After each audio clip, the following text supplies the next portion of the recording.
This is lower body workout 2 for month 3 of your training plan. The first thing you're gonna do is a wide stance dumbbell squat. So you're actually gonna go wider than shoulder width. When I do this, I like to turn my toes out just a little bit. But if you're more comfortable with them pointed straight ahead, that's fine too.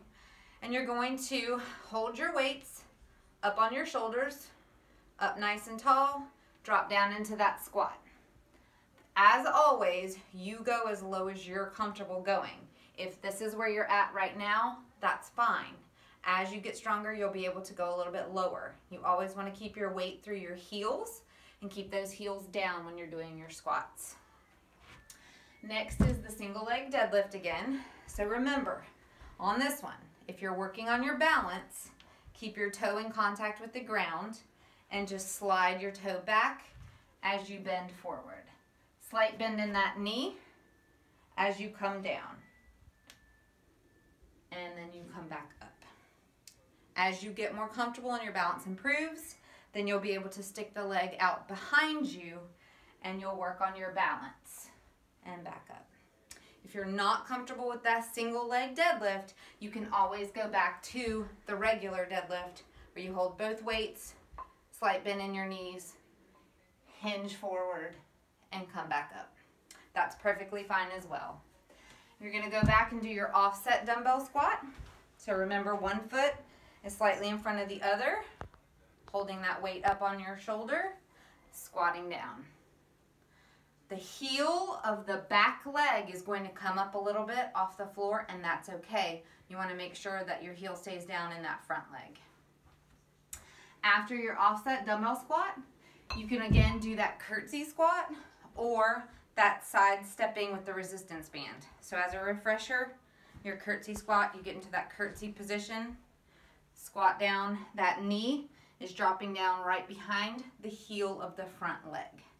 You can hold weights in your hands as you get stronger, or you can continue to do it as a body weight. With the side stepping, that is the one where you're going to stand on your band, feet about shoulder width. To make it harder, you can bring your band up to your shoulders, a little easier, hands on hips, and you're going to keep your legs straight and side step. You'll do about 10 to 15 steps to each side. Okay? Then your standing hamstring curls with that resistance band. Last time I showed you kind of 2 different options. I definitely prefer the one where you tie it off and then you tie it to your ankle and then you kick. That is by far my favorite way of doing it, and it'll really isolate the hamstring. It's just a little harder when you try to stand on it. And the last one, this time, is a single leg glute bridge with your foot on the bench. So you'll lie down in front of your bench.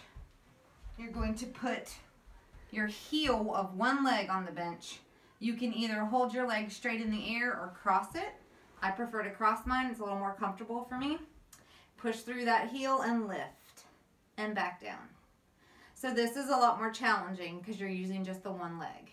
If you're not quite there yet at this point, you can do the weighted ones again and continue doing them that way. It's up to you. And that is your lower body workout number 2 for month 3.